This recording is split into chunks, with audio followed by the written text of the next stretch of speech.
Now let's look at the code on how we can solve this. We can start with initializing our dummy node, and this will be list node with 0 and head. We can also have this group previous, which will initially point to our dummy node. And while true, we have to get our kth element. So for that, we can write our helper function called get kth, and this will take our current and k. So while our current is not null and k is greater than 0, then our current will be current dot next and k minus minus, and then we will return current. So this will give us our kth node. Now here for our kth element, we can call get kth with our group previous node because that's the start and k. And the base case first, if we don't get the kth element, that means we have to break the loop. So let's add that as well. We can just break.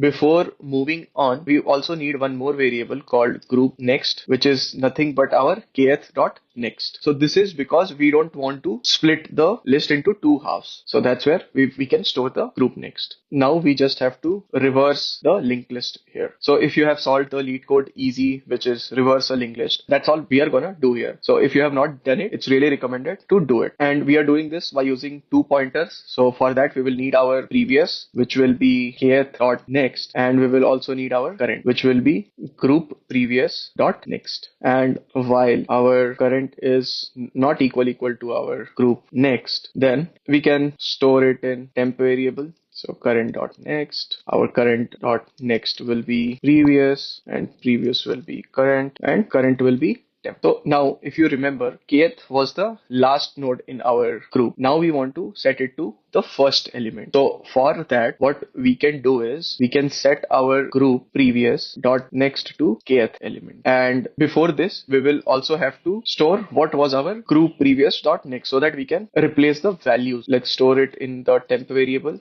Here we can assign group previous with temp.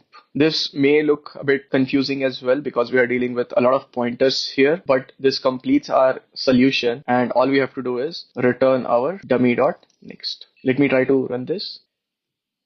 It works. Let me now submit this. Yep, it works. I hope you found this video helpful. If yes, you can consider subscribing to this channel. And thank you so much for watching.